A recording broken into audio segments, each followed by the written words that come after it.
Welcome to PolyCast, a civilization podcast focused on game strategy.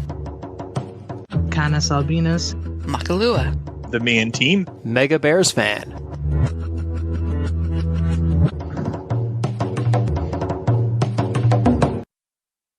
Hello, everybody, and welcome to PolyCast number 377. I am a co-host, CanusAlbinus, and I am joined with our regulars, Makahlua. My hockey team won 7-0 last night, but I can't be exactly proud of that because they could have just stopped killing them while they were dead.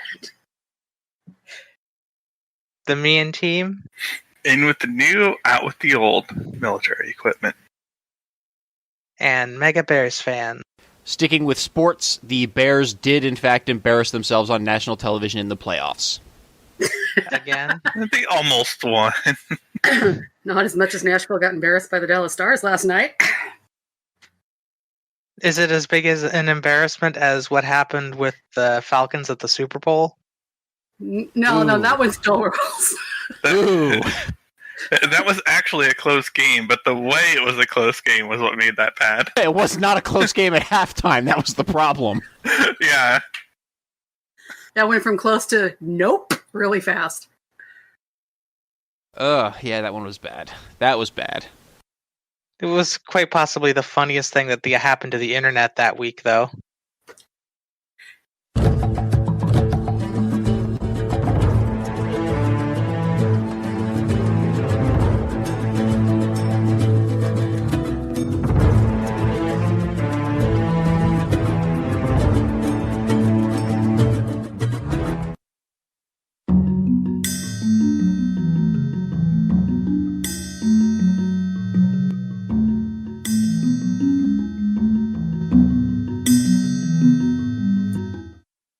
We've got new civilizations. And one of them is Nam! So, Vietnam is interesting. You get good movement through the jungle. You get Stampy in a new form. And you get district limitations, but they're better when you can place them. And also, you get a replacement of the best district in the game, so pretty good. Pretty good. Limitations on district placement seems to be a running theme in this New Frontiers DLC pass. Well, yeah, you're on the frontier after all. That does make sense. Yeah, changing the way that people or players settle their cities and develop them seems to have been a large focus of this particular set of DLC. Yeah, they're trying to shake up our normal, just plop this here, plop that there. Now you got to think just a little harder. Yeah, get people out of their comfort zones. Yeah. So the specific reading for these events, or for these abilities, is land specialty districts can only be built on woods, rainforests, or marshes. And they have little icons next to them, which I assume means they get bonuses based on which one of those they're placed on. And they don't remove those features. Buildings within those districts receive extra bonuses. And you can plant woods at medieval fairs. Now, can you build any of the districts on any of the features, or was it like you have to build a campus on rainforest, and you have to build a holy site on forest, or something like that? That is not clear to me. Yeah, I don't think we know that yet, but I'm just sitting here thinking about a campus buried deep into rainforest and going, That's already one so shtick when it comes to campuses. Yeah, but also not taking... with any of the districts, not taking what's underneath them, so you've still got whatever bonus is there, whether that's the little bit of extra production or a little bit of extra food or what have you, which will add up. Yeah, that's true. Yeah. Also, the ability to plant forests is interesting. It's a lot earlier. Yeah. It is worth noting that you cannot re-chop the forest and get yield from it again, so anybody who's thinking that, that's currently, well, at least that's currently the case with the planting woods feature that's available late in the game, so I'm assuming it's also with Vietnam. The question is, when you plant a woods in medieval fairs era, does that mean it becomes an old growth forest by the time conservation rolls around? Or is it still a second growth forest? I would have to assume it's second growth, because yeah, otherwise you'd just be planting them and then chopping them down and rushing stuff left and right. I mean, unless it does take like several eras for it to be considered. Is there any point in the game where second growth becomes old growth, like already? Because I wasn't aware of that. If that was the case, I don't think so. I don't think the time that you realize that it's a second growth forest or an old growth forest means that there's not enough time left for it to grow all the way. And under normal circumstances, you can't plant woods after the beginning of the game. So, yeah, I guess we won't know until it actually comes out. But I would have to assume that you cannot do that, and I also would have to assume that you can put any district on any of the features, because otherwise, like depending on the map, you just wouldn't be able to place certain districts, and that would suck. yeah. Right? Like imagine starting out in the tundra where you're as far away from rainforest as possible, and you can just never place a campus. For the unique unit, it is a crossbow. I could not find what the name of this crossbow is, because it's not written anywhere in the first few pages of the thread, and I only got to page 5. So all I know is it's a crossbow replacement, about the same strength. It has 3 moves, and it can move after attacking, and it has +1 sight. It costs a little more. Also, you're on the back of an elephant, which is the Stampy thing. So it's like the Sabum Kibitum from Babylon, but on an elephant and with a crossbow. And Yeah, being able to basically. move after attacking. Oh yes, that too. That's Is a that really good important? ability when units have it. Yeah, especially you with step 3 up, move. shoot, step back. Yeah. And I think like just their just leader or civ ability is like not being slowed down by forests and rainforest, right? I don't Ooh. know if that's true. I know that you get a +1 movement if you're starting the turn on those terrains. Oh, okay. From the video, they move through the forest and rainforest really quickly. Yeah. So I would imagine they're not taking penalties in addition to getting the movement speed buffs. Yeah, I don't remember If you specifically, own- but the video definitely made it look like there was some kind of movement bonus in forests and woods. If you own the territory, the bonus is doubled. Also, if you are in rainforest, woods, and marsh, you get a +5 combat strength, So if which is also doubled in own territory. if the elephant crossbow starts in Vietnamese territory on woods tiles, it has 5 movement. Yes. That is a very fast elephant. That's going to be a hell of a surprise attack, too. Yeah. Get out of the way. Add a great general to that, and it's +6, and it's a 6 movement. Oh yeah, true. I don't have any units near your borders. Oops, wait, my units are in your borders. Shoot, they're at your capital. Oops, where'd your capital go? And I assume it's still range 2 on its attack. I think so, yes. Yeah, because it's already powerful enough without giving it more range. Well, I was It gets thinking an extra sight, though. I was thinking since it can move faster, maybe they made it a range 1, so you move in, attack at range 1, and then move out. That might have been a better idea for a balance, but who cares about balance? Hey, gotta sell these things somehow. Sometimes it's just fun to have fun. The leader is... Who is the leader this time? We haven't mentioned her name yet. Oh, I forget her name. Somebody's linked it as Lady Trio? I'm not sure how to pronounce Vietnamese. I can usually get languages, but Vietnamese is further beyond my capability. Yeah, Not Named had quoted it that she's from the Three Kingdoms period. So it was talking about some other stuff in there, but that's where she's from. But there was something about the storm part of it that was in there, that there was a battle where, similar to the one I think that was with Japan where their fleet got smashed, except this case it was something to do with a war in Vietnam. It was a Chinese fleet that got smashed, I think, that was trying to attack Vietnam. Oh, we'll talk about the Chinese in just a minute. Unique unit, I finally found it. Voi Xian. And then the unique district, which we were talking about earlier, the Thanth.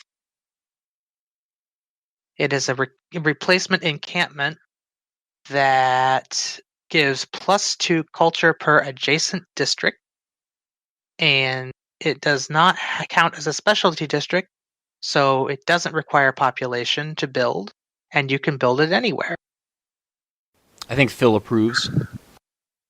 Yeah, because you'll be able to. You could put down an encampment anytime you want to, and then you can just like build all your other districts around it in the appropriate kind of terrains. Like you could have that campus and holy sites out in the rainforest or something like that, with the encampment right adjacent to it. And you might even, if there was a square on the other side, you might even be able to squeeze an industrial zone next to it later, and or your culturals, like your theater square. So, 9 Dragon River Delta is the district thing. All specialty districts can only be built on rainforest, marsh, and woods. They receive the following yields for every building based on the features: +1 culture for woods, +1 science for rainforest, and +1 production for marsh. Woods can be planted with the Medieval Fairs Civic.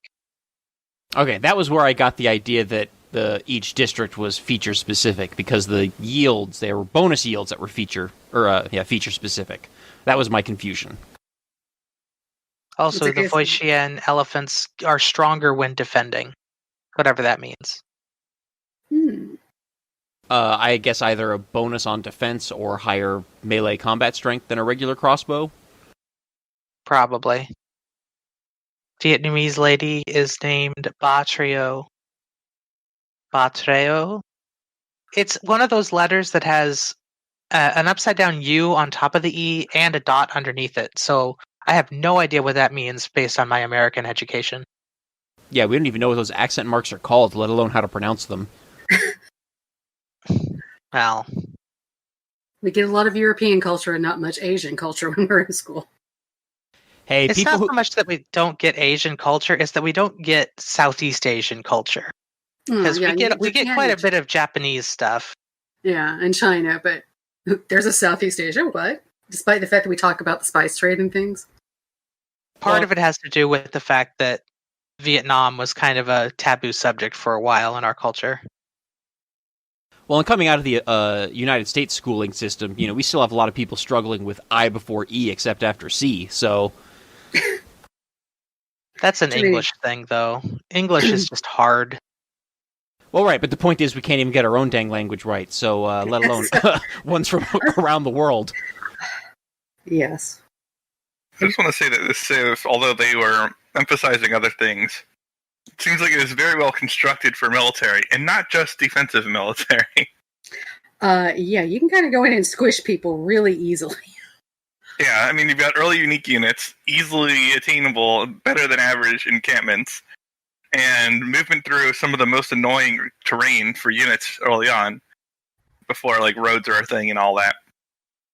So, like, this is a setup that'll let you fight well all game. Now, they're not like top tier.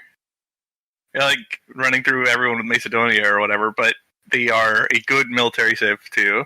Well, and it seems like it's a very flexible civ as well, because the fact that the unique encampment district does not cost a population means that you don't have to choose between getting out that encampment or getting out, another commercial hub for a trade route. You can do both. There's like no opportunity cost other than just the time it takes to build the thing. And if I recall correctly, they're dirt cheap too. Like they're like half the cost of a regular district or something. I think so you're gonna have the generals. Districts are that way. Well, I think they made the generals too. Yeah, I think they made a special point though in this video that like the Vietnamese encampment district is like even cheaper than a normal unique district. Maybe I misunderstood. So yeah, you get to do military and also do whatever else you want to do, and get those out really early. And if your military stuff grinds to a halt and you have to go into the later game, you've already got so many districts that are set up to start you on the snowball roll with both culture and science. So are we ready to move on to China? Sort of China, kind of China, Kublai Khan, Mongol China, Kublai Khan, which was as corrected in us talking beforehand. No, it's Genghis that set up the postal service to China, not Kublai. But from what we can see, Kublai Khan did set up the post office in China, but Genghis started the post offices everywhere else. Okay. So Kublai Khan did add post offices in China because he was the one who conquered a lot of China. So Slightly backwards. Sorry, I hadn't had my coffee yet. really, Well, at that point when we were talking about that, I'd had it now. Yay, coffee! But from what I can see, very popular pick from everybody. Everybody was expecting if we, of Civs, we have had more than one leader before in previous Civ games. This is one of the ones that we've seen before, and everybody's kind of like, could we? But the thing is, we don't have, other than we know he's going to be, I think, what do we know? He's going to be great with some trade routes and things like that, and I don't think there was much else we saw in those initial videos. And they haven't done the first look yet. Yeah, we expect to see that this coming week. After we record, as usual. Well, hey, we got 2/3 of the stuff already. Can't complain about that. Oh, not even just a little bit. Well, I guess we can, but... But yeah, he's another leader who gets to be leader of 2 different civs. So that's always fun and interesting, seeing how the leader plays differently with the different civs and their unique powers and units. Let's see, what was China's unique ability? Was the wonder building one, or was it? I think that's Quang Shi Huang. Yeah. I think his ability is he gets extra Eureka percentage. Okay, so China's ability was the Eureka one? I think so, yes. Okay. The one where you get 10% more science per Eureka. And what was the Mongol civilization's ability in Civ 6? That's a good question. I want to say it had something to do with horse or mounted units. I'm looking it up. But it wasn't the double unit, because that was a Scythia thing. Yeah. Civ ability, or 2, sending a trade route immediately upon creating immediately creates a trading post in the destination city instead of when the trade route is completed. Gain an extra level of diplomatic visibility with civilizations that have a Mongolian trading post. +6 combat units for all units for each level of diplomatic visibility Mongolia has over the other civilization instead of the usual +3. Okay, so Mongolia already had the trade route bonus, so I guess Kublai is going to make it better? Yeah, because it's quoted from the video as trade route Eureka and inspiration boost. So instead of getting the trading post, we're going to get the Eurekas. Well, it sounds like it would be in addition to getting the trading post, because that's a Mongolian ability, so then Kublai's leader ability would stack on top of that. Or maybe what they meant was you get the trade route bonus from Mongolia, you get a Eureka bonus from China, and then you maybe get an inspiration bonus from Kublai Khan, so maybe he's a culture-oriented leader? Find out Tuesday how much of this we're wrong about. Yeah, we're all just pulling stuff out of our butts here. We have no clue. It'd be a little odd to emphasize culture with Kublai Khan. Oh, Zandenho in here in the thread top thing was speculating that the bonus is it gets a free Eureka or inspiration when sending a trade route to each civilization for the first time. Possibly, but there's only so many civs in the game. I also wonder if could be per city. That would be a little too much, though, wouldn't it? That'd be crazy. If it was per city, it would be ridiculously strong. Yeah, that would be a little out of whack. Or it could be like each time you complete a the trade post thing, in which case that would work really well with playing him as the Mongolian leader, because you'd get those faster. Yeah, that's this direction people are going. I think it's the first time in the Civ, and maybe it's not when you do the route initially, but when you get that trading post, and whether you have to wait with Kublai, whether you have to wait until that's completed, like you've completed the entire trade route first. It's also pointed out from a screenshot they were getting extra faith even though they didn't have a holy site anywhere. That could come from trade routes too. Yeah. Or from isn't there a pantheon that gives faith per pastures? I I remember there being one that gave culture for pastures, unless they buffed it to also give faith. I remember sometime last year they did do rebalancing for a lot of pantheons, including, I think, adding faith to some that had previously only given other yields. So maybe the pasture one now is culture and faith. It's been a while since I've used it. It's hard to be sure, though. I kind of find it hilarious that China has a second leader that's actually the conqueror of China rather than one of the Chinese leaders. Hey, it is kind of funny. Wonder how that's going to sell in China. I mean, I really don't care, but I don't know. It seems like an odd choice if you're trying to go for the Chinese market. Then again, maybe they don't consider him to be a conqueror. I don't know. Well, I mean, but that's true. Like, you can argue that Julius Caesar, being the leader of Rome, is a conqueror of Rome. So, I mean, it is a different thing, but... But he was Roman, though, to start with. Yeah, true. That was a civil war as opposed to a conquering power from somebody else. True. I think hasn't... It's more like Alexander being the leader of Greece is kind of weird because he conquered Greece. Yeah, and I feel like India's also had leaders like that in past civilization games where it was actually like a Muslim conqueror of India or something like that, and not actually an Indian. I could be wrong about that, though, misremembering. No, there's never been a Muslim conqueror of India to my knowledge. Or maybe it was just a leader who converted. They had Ashoka, sort of like that, yeah. But... That's probably who I'm thinking of then, and just getting the history wrong. This is why we need Mughals, by the way. Because then Isn't EU4? Because then there would not be a Mughal ruler leading India. He could properly lead the Mughals. Oh yeah, that's what I was thinking of, yeah. But Civ has never put a Mughal leader in India, to my knowledge. Oh, I thought they did at one point. No, they had the Mughal fort as like a unique building, but into 5, but which again is a little awkward. But you can at least like say, okay, well, I mean, it is Gandhi leading it. The Mughal forts are probably still there? Question mark. But it's a little odd for Gandhi to be building Mughal forts. So whatever.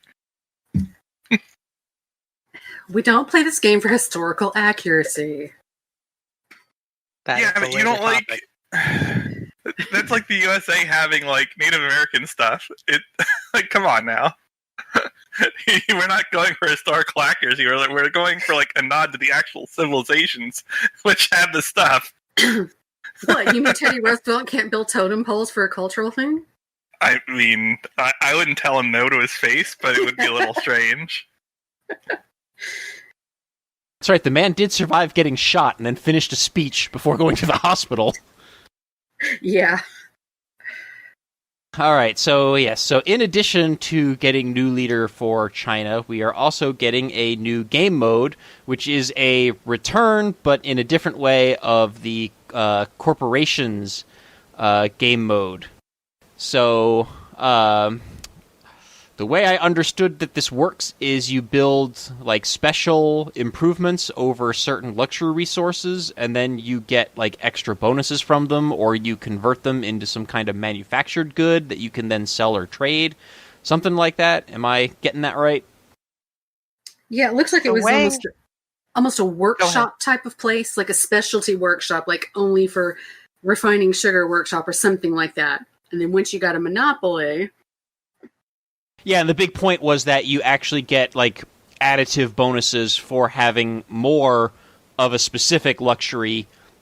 Instead of just getting 2, so you have 1 for you and 1 to sell, you know, you actually want to explore and expand to get more of the same luxuries that you already have, and then eventually if you have a monopoly on them, do you get some kind of, like, actual game bonus for having a monopoly, or is it just the fact that you get to sell them? I don't know. You get bonuses for it, yeah.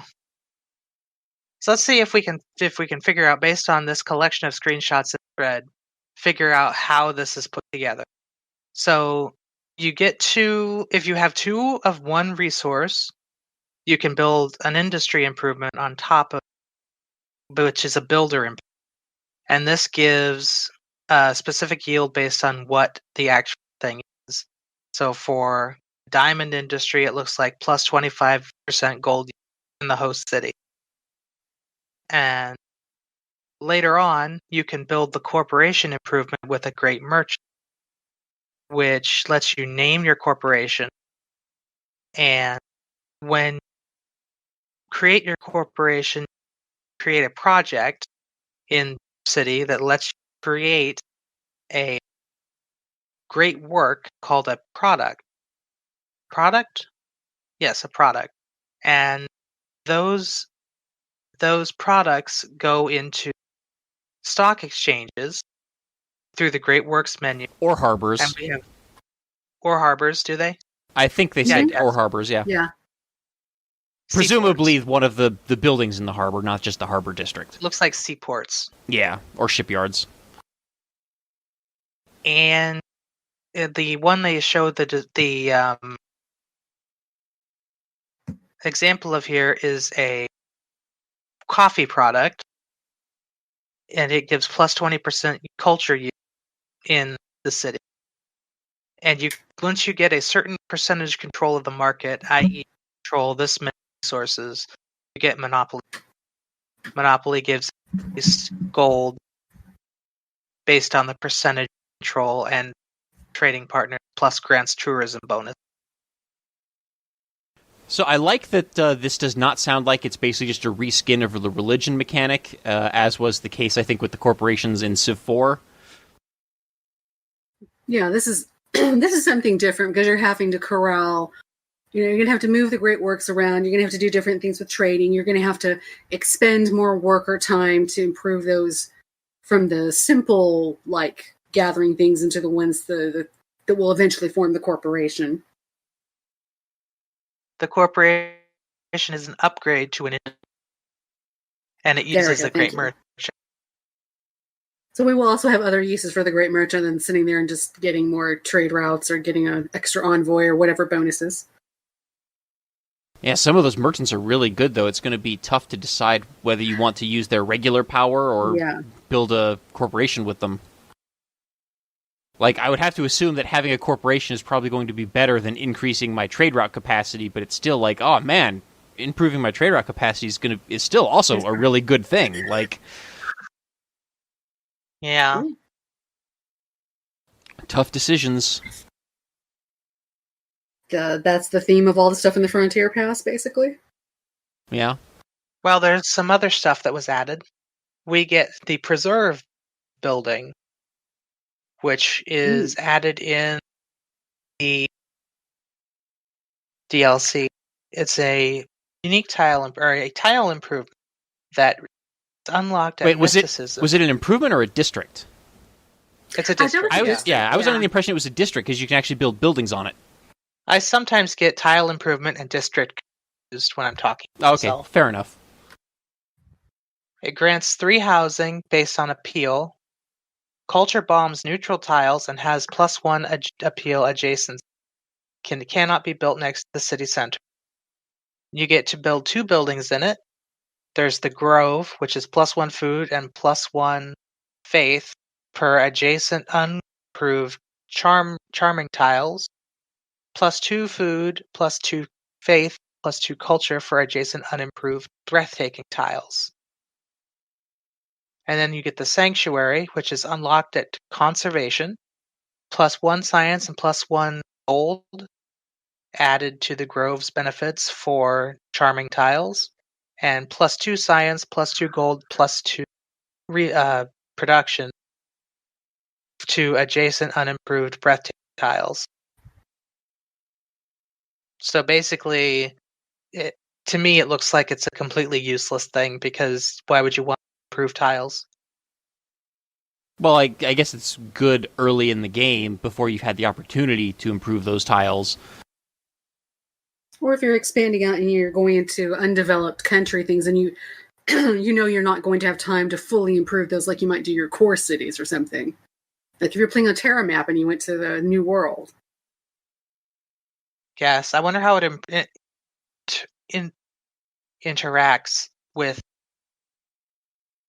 national park thing. Yeah, you'd think there would Because- be a strong interaction there. I use the national parks a lot for land that I don't do anything with, because they give a lot of tourism bonus, and culture is kind of my most preferred victory type, because it means I don't have to do all the unit micromanagement. Yeah. Well, and it sounds like the sanctuary or the preserve, like, you would put in the same places that you would have put a national park previously, because you want it to be surrounded by, charming and breathtaking tiles. So, but then the downside is building that in that place would eventually block you from building a national park there, which, may be something that you would rather have at that spot, especially if, like you said, you're going for the tourism victory. And I'm surprised that in all the yields that you mentioned, I didn't hear you say that the preserve generates any tourism. Like, you'd think that's one of the things it would do late game. It provides a +1 appeal adjacency, I guess, which is the closest it gets. Yeah, and I guess there's stuff later that converts culture to tourism, so I guess it would eventually get some from that as well, but... Or it creates tourism from appeal, I think. Yeah. Is that a thing you can do? I think it's a thing. So yeah, it seems like a weird thing. I'm not quite sure what the use for it would be, other than it basically being like an early game national park. And it would be Civ specific. I guess the Maori are really going to like it. Mm. I guess it could be good if you have beautiful tiles. Like, it's probably good for Australia. Yeah, Australia and Maori would Yeah. definitely be two examples of civs that would like this district. But it's a district, though, which means it has a population cost. Well, but is it a specialty district? Is it one of the is it considered like an engineering district that doesn't have the population cost, like the aqueduct and the dam and the canal? Good question. Does not say. I would have to assume that it does not cost a population, because, just thinking about it, and maybe this is, of course, the wrong way to think about it. We might talk about this more in the next topic, but you don't have people living in a nature preserve, typically. So why would it require population to build? Good point. But, like I said, that could be just a totally wrong way of thinking about it. I think it's an okay way of thinking about it. Who put realism in my Civ game, dang it? I have been trying to find that quote from a long time ago. It was on PolyCast, I want to say in the first season, where somebody said that Civilization is really good at being a good game, but it is really terrible at being a history game, because everything is basically ripped apart and shoved together in a way that makes no sense historically. Yeah, you're talking about, random collections of civilizations and leaders on procedurally generated maps. What the heck do you expect? I once saw Civ referred to as a Whiggish view of history because progress is inevitable. Yep. Well, and even just the scaling. Even on you play a real Earth map, as even a country like Russia or America or Canada that has all this land area, you're still building like 5 cities, in the entire space. So Yeah. Civ was never meant to be a historic simulation. It always had the educational element of learning about these leaders and cultures and military history associated with their units, but not actually necessarily putting them in practice. If you want to do that, you should probably go be playing Paradox's games. Even then, careful, they're not exactly most historically accurate either. Or Total War or Old World. Remember that time when Finland invaded the Soviet Union and killed like 200,000 troops by going behind the front line and driving all the way from Moscow to Rostov? Oh man, away right now. Is that Hearts of Iron? That was something that happened. There's an achievement for defeating the Soviet Union as Finland, which, as you can imagine, is quite a tall order. And the TheMeInTeam did it by basically forcing the Soviets to attack until they had no more equipment, and then, took them apart little bit by little bit. I suppose that would be the way to do it.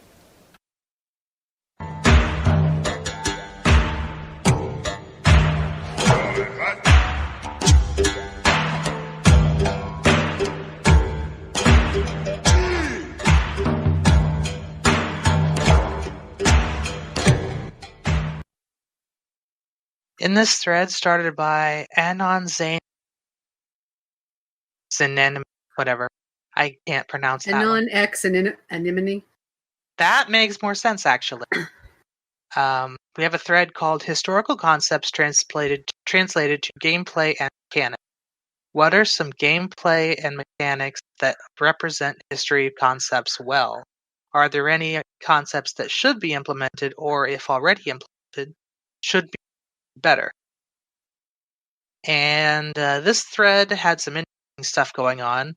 There was a lot of complaint in the early part of the thread about how Eurocentric Civ, to which I say Eurocentric because it's an American game. Sorry. Yeah, if Civ had been developed like anywhere over in Asia, it would be Asian-centric, and that would be what you would expect. Yeah. Kind of my resistance to revisionist history kind of flares its ugly head in this thread because, we've called it something for hundreds of years. Let's keep calling it that because that's what people... But then it kind of devolves into picking on Bethesda because bugs. And then there's some complaint about the barbarian. But the question I wanted to ask was, is there anything in Civ that isn't there that should be, or that is there and should be represented different? And the biggest one that comes to my mind is pandemics, even though that's I was going to say the same thing because we had that kind of a hot topic right now. But yeah, because we had the health in Civ 4, and if you had unhealthy cities, and there were, I think, a couple of plague events in Civ 4 as well. And that's historically, there were things like the Black Plague and other things that riddled through civilizations and really crippled them. Yeah, I always felt like the health mechanic in Civ 4 was kind of a very underdeveloped, underutilized mechanic, though, because it didn't really do all that much, because aside from like a couple of random events that you mentioned in the Beyond the Sword expansion, it didn't trigger plague events, in vanilla Civ 4 at least. But also, just like, it kind of solved its own problem, because all it did was stop growth, That's what it was designed to do. Yeah, it was to be a check on growth. Yeah, it was just a check on growth alongside city happiness, and it didn't really do all that much beyond that, other than random events popping up in, like I said, the second expansion. As much as we complained about it at the time, we are lacking something like that here. I mean, I guess it's sort of folded into housing in a certain extent, because right. Like an aqueduct gives you housing, although in real life, aqueduct gave you fresh water. Yeah, the idea is that the fresh water from the aqueduct gives you the fresh water to sustain more people living in your city, thus promoting population growth. So it's just it's there, but it's like 2 levels of abstraction. Yeah. I guess it's kind of abstractly added to the Great Ages mechanic, because one could easily argue that a Dark Age caused by a pandemic. But one could also argue that a Great Age, that a Golden Age is caused by a pandemic, because that's kind of how the Renaissance started. A large part of it was because there was less population in Europe because of the Black Death, so they needed new ways to get stuff done. Well, but also just like trying to figure out why all these people are getting sick and dying, like helped promote, greater scientific literacy and experimentation. And disapproval of the church also. Is it demons, or do people just need to wash their hands more? Yeah, the church ain't fixing this. It's been going on for hundreds of years now. Maybe we should science this thing up. The only thing about it being tied with the ages is I don't know. It's still too abstract in that sense. I don't know how I can feel like I'm helping. If me building an aqueduct isn't going to give me health points, is age points? I don't know. Because the health part of it is still too abstract to really think about that being as the cause of the Dark Ages or Golden Ages. Yeah. Well, and the other thing, too, is the lack of housing in one city in Civ 6 does not, spread to other cities. So, again, it's so abstract, but also abstracted to the point where, you don't have the sort of consequences that you would expect from having really unhealthy cities. Because if you have a really unhealthy city, you would expect people to be spreading disease, and that disease would be following trade routes, and it would be going with military units, and all that sort of stuff. And that's just not at all implemented in Civ 6. And, was implemented a little bit in Civ 4, but, still with, that one level of abstraction.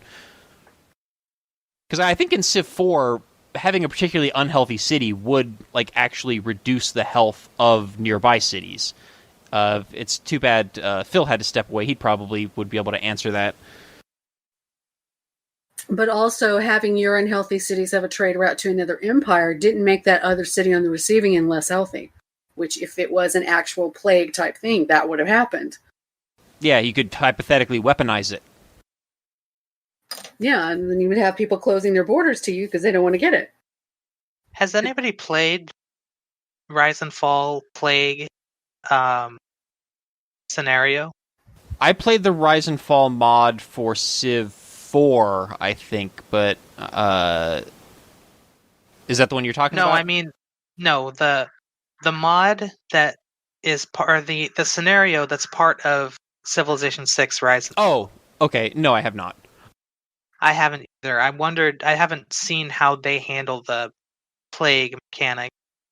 I would imagine it would have to be less severe than that, because it's not the same scope of storyline, given that the scenario exists only as part of a short time period. But however they handle it might be interesting. Yeah, good point. I forgot that even existed. But Rise and Fall of Civilization back in Civ 4 did have an plague mechanic. Yeah, I lost just kind games. of spread. Yeah, I lost games because plagues swept through my civilization, reduced all of my cities to one population. Well, the trick with them was you always whip your cities down to low pop because you were going to lose the population. Yeah. That way you could still get stuff built and not lose all of it. Yeah, plagues and just health in general is something that I do definitely think that Civ 5 and Civ 6 really dropped the ball on. It kind of goes into just the larger lack of having to really manage your empire internally. And Civ 6 is a little bit better in that regard than Civ 5 was. But yeah, Civ 5 had almost no empire management stuff at all. It was you build buildings in your cities, and then you stop every now and then to pick a social policy, and that was it. At least Civ 6 has the policy cards and district placement and stuff like that. But actually having to keep your population happy and healthy has just never really been a large focus of the Civilization games. With maybe Civ 4 being the one exception. Depending how far Civ 7 is in development, which probably development has been since Gathering Storm, I would imagine that the experience with COVID will probably change that. Yeah, it very well might. Because it's now a part of the public consciousness that public health is a problem. Right, and considering that the Gathering Storm expansion, took climate change so much more seriously than previous Civilization games had, based largely in part because of its prevalence in the popular culture, I would not be surprised if we do see some kind of, substantial health and or disease/pandemic mechanics implemented in Civilization 7 when it, eventually comes out. Does anybody have a prediction on when it comes out? I say next year. I would lean more towards Firaxis doing like a different IP and then coming back to Civilization after that, because that kind of was what they did between Civ 5 and Civ 6. They did, Beyond Earth for a few years. Yes, but they also... Go ahead. I was going to say they might even want to do another pass type thing, because the Frontier Pass has worked out really well, as opposed to, the proper full standalone DLC expansion type thing, and take a little extra time to work on Civ 7. I was thinking that maybe New Frontiers Pass was the stand-in for a Beyond Earth this time, where... Possibly. Because it's very clear that the amount of people working on Frontier Pass is less than the total amount working on an expansion pack. So I suspect the team is already split. It's possible. But that's okay, because this worked out fine. But yeah, and they may do a shorter, like 6-month pass or something if they're coming up on Civ 7's release date, just to keep us somewhat entertained until then, instead of having that long dry gap like we had between Civ 6 or Civ 5 and Civ 6. Well, the nice thing about that long period between the Civ releases is you have more of an opportunity to actually, for lack of a better word, finish the previous Civ game. Because one of the problems that I would have with them doing another, season pass, like right up until the release of Civilization 7, is it'd be like, well, no, but I'm still playing Civ 6. I don't want Civ 7 yet. Sure, we need at least somewhat of a break before it, but, just depends on what they're having to go on with their staffing and everything, whether they can fully do it. it also, I guess, depends on what the people voted for in that poll we had. Mm. Yeah. Yeah, in terms of like real world ideas that haven't historically been in Civilization games, one of the big ones for me has been the idea of like colonialism, like the idea of having to expand to acquire more resources. And I feel like that's always been something that Civ hasn't really done particularly well, in large part because you don't really exhaust the resources that you have. So there's very little pressure to acquire more. Once you have a couple, like, for example, iron mines in your empire, you don't really need to acquire more iron, right? Because once you've got those iron units built, you're not even really using it anymore. You just stockpile it and then sell it to other leaders for cash. So there's never really been a huge incentive in the Civilization games to actually go and explore and expand and colonize new parts of the world in order to get new resources. And I would like to see the games putting a little bit more pressure on the civilizations to do that. I disagree with that one, because we had resource depletion once, and it sucked massively. Did you ever play Civ 3? I did. Not fun when you're resource depleted. Well, it comes back again to to people complaining about like the natural disasters, and there was, when Gathering Storm was announced, there was the knee-jerk reaction that, oh no, we don't want more random disasters just destroying stuff like what we had in Civ 4 Beyond the Sword. So it all comes down to implementation, right? Like, what are the strategic, you have to have strategic play associated with it. Like, I'm imagining like a system where like you have the option to drive your resources into the ground, or, consume them a little bit more sustainably. And then if you do use more of them, then you're going to run out, more quickly. And if you use them sustainably, then you have them for the entire game, but you just don't get as much benefit from them. So there'd be trade-offs. And then if you go with the route of consuming them, it's kind of similar to like chopping woods. Once you've chopped all the woods around your civilization, you don't have that resource anymore. And that's really the only area where I feel like Civilization does that. So, you could have like each resource having a bucket, right? A supply of it. And once you've exhausted it, it's gone. So how much is there, and you can strategize around it. And it's not just one turn, all of a sudden out of nowhere, you had Niter, and now you don't have Niter anymore. Because I agree, that's not particularly good strategy game design. But if you actually have some perceivable consequence behind it, and you can plan around it, then I think there's room in the game for something like that. I guess. I just wouldn't like it, I think. Yeah, and I imagine there's a lot of players who probably wouldn't, and like I said, I think there would just be a lot of knee-jerk reaction because people have bad memories of Civ 3, and, you know, maybe other games where that sort of thing happens. Civ 3 had a lot of other problems, too. Yeah, Civ 3 is, I think, widely regarded as the bad Civilization entry. I think. Except by people who don't actually play the game.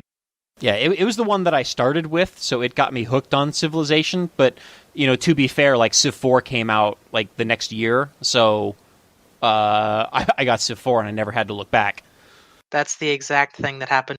I bought Civ 3, and I played it for a while, never managed to make it to the modern era, because I was just a kid. And then Civ 4 came out, and I was like, hey, this looks better, and it's more fun. Yeah, Instead. and it was. And then I lost my first settler game to a top shit space race. That was pretty embarrassing looking back on it. I won an accidental culture victory in my first Civ 4 game. Also embarrassing. How could I win culture?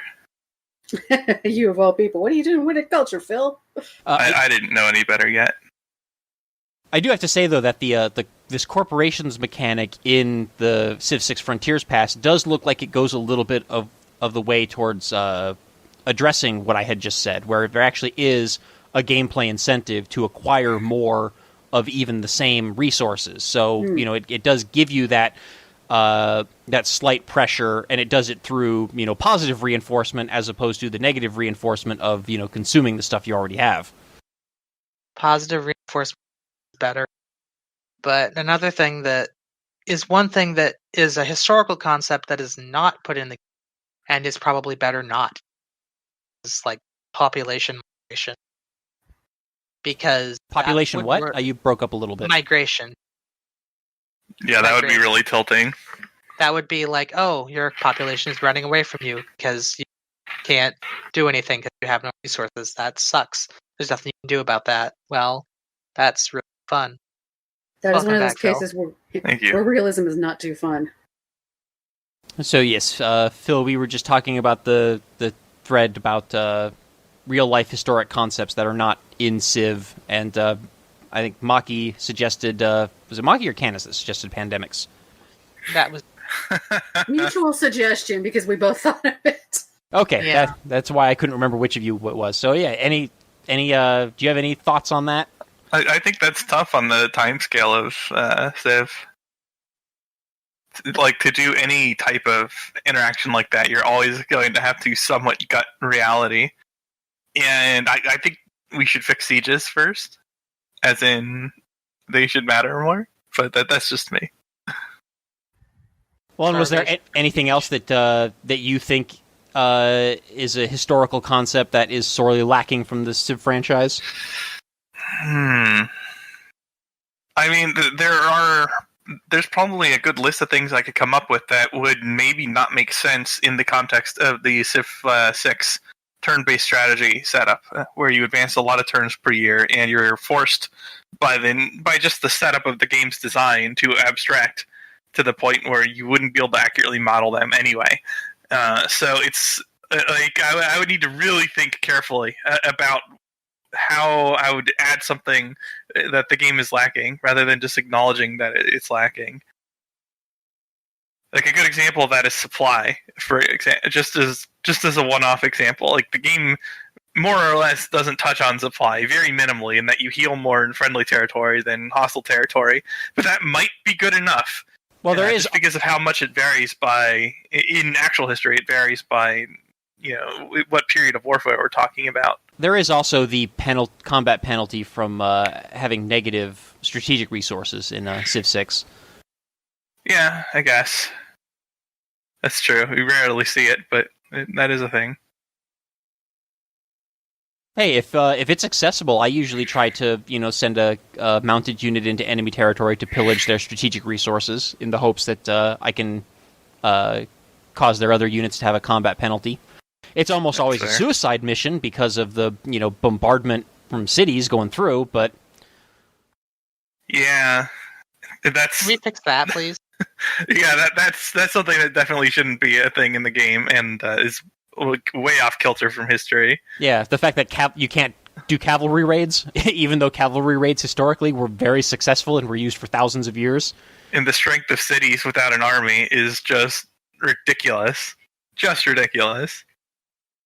You build a wall, and all of a sudden you have the same amount of military power projection as really heavy investment into army. As long as something is somewhat near it. It's ridiculous.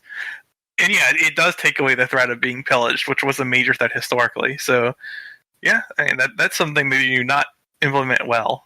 Maybe we can trade-off. Maybe we can solve two birds with one stone and add some kind of supply mechanic, and the solution to that is to pillage enemy territory, so that there's an incentive to do that, and then also make cities weaker so that there's is actually viable to pillage their territory.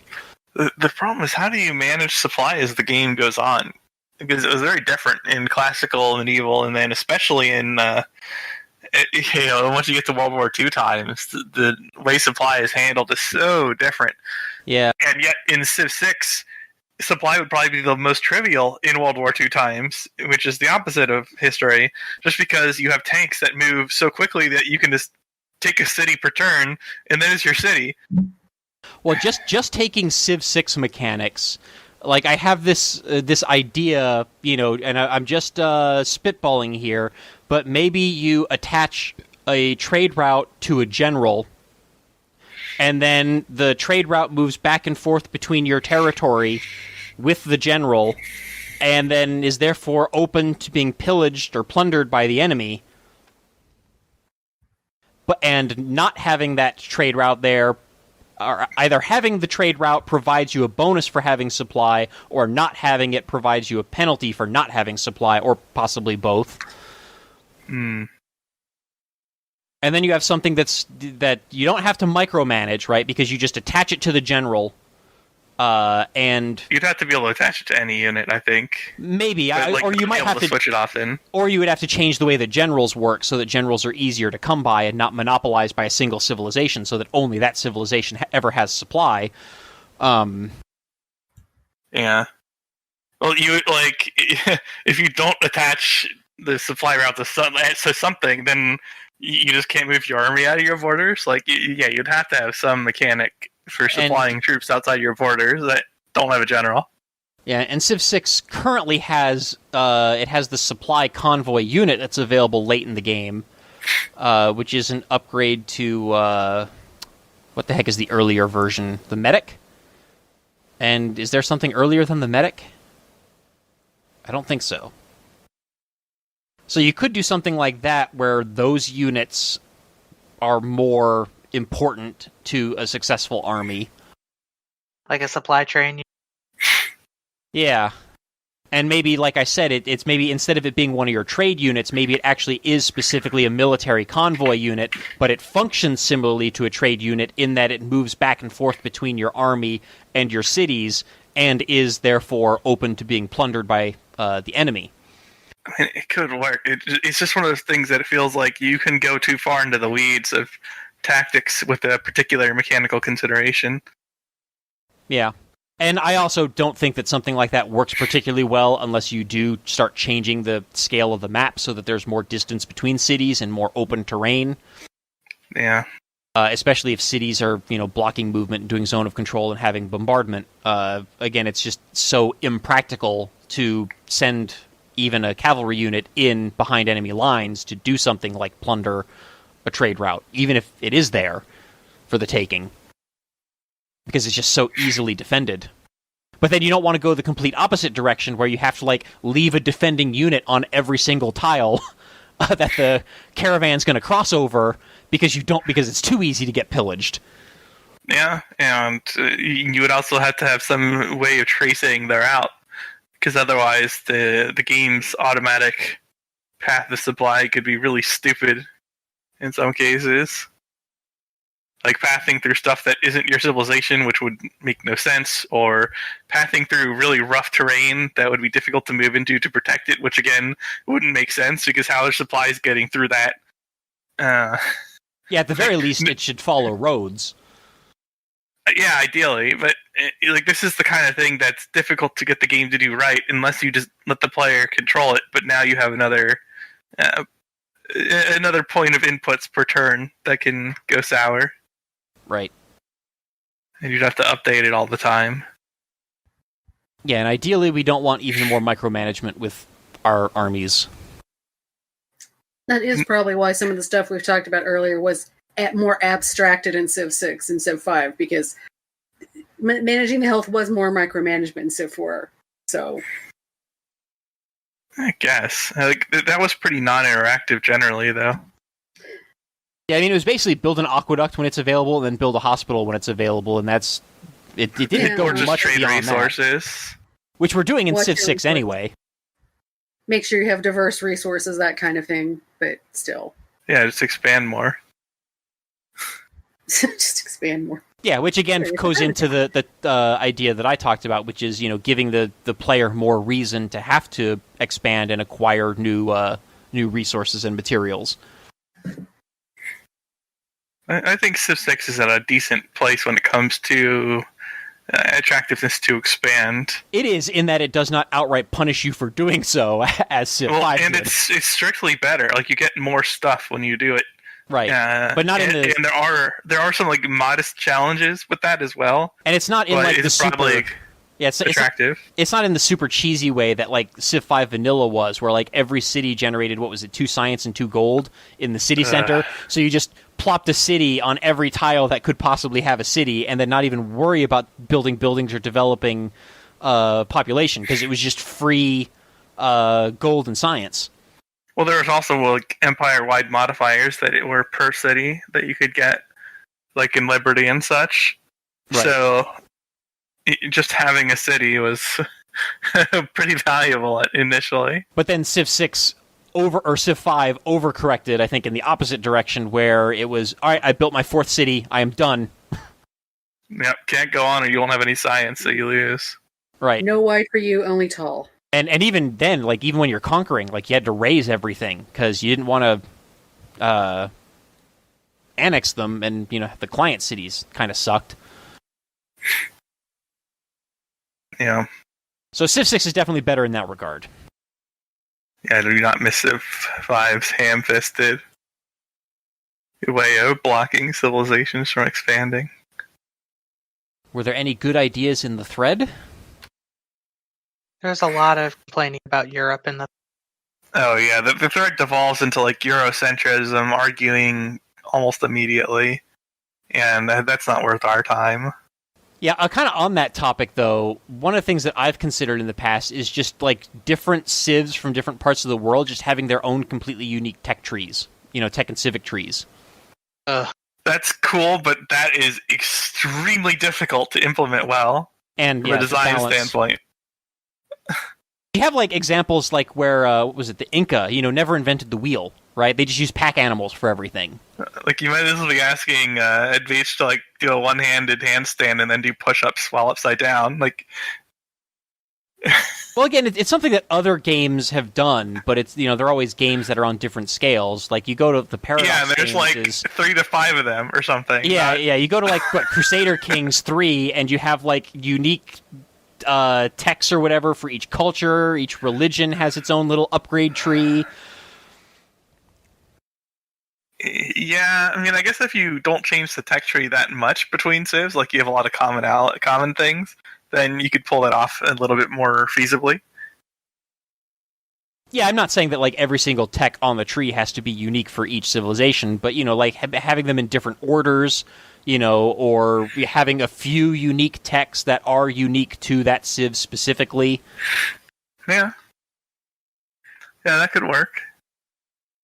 And it would probably be really easy if you just if you did have, like, unique techs in Civ's tech tree, but they're all, like, leaf techs, right? So they're not really even prerequisites for anything. I mean, that would probably not be hard at all. Like, it'd basically just be like you stick the unique unit or whatever on a unique tech, you know, hopefully along with some other bonuses that tie into. Yeah, but now that's a nerf to that unit because you need to research an extra attack, unless it's, like, freaking amazing. Yeah, maybe. But, you know, we're just spitballing ideas here. Like, I like the idea of just a straight up different progression, but it would be I feel like that would be infeasible to implement in a game with so many different civilizations. But yeah, which is why I suggested it is a cool idea. Which is why I suggested that it being more like a regional thing. Like, so it's not necessarily every civilization has unique tech tree, but civs from different parts of the world would have, their own, kind of cultural variations. And that way, not every civ in the game is following that Eurocentric, tech progression, through the same eras and all that. And then your unit has 20 less strength and you get stomped. Because your next unlock is later by too much. Lol. Yeah, I mean, you'd have to move around like units and stuff like that and rebalance units so that this different civs are competitive with each other. Like, you wouldn't want, like, China being able to develop gunpowder in the classical era or something like that and suddenly having musketmen 2 eras before everyone else just 'cause.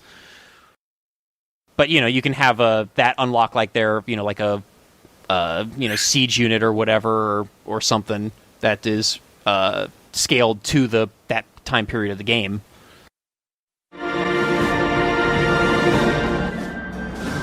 All right, get out! Okay. No magic. Thank you for joining us.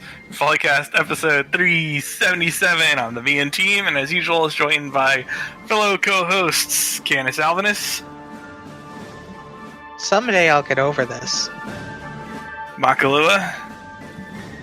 Someday I'll leave less dead air before queues. And MegaBearsFan. All right, now to dive into my backlog of video games. I recommend Greedfall. I recommend Can't even keep up with what I'm doing now.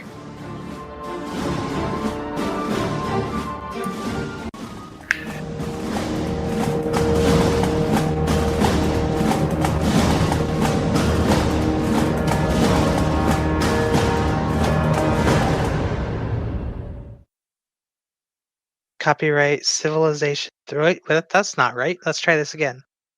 Sound clips from Civilization 4, 3, 5, Beyond Earth, and 6. Copyright Take-Two Interactive. Copyright the PolyCast at thepolycast.net.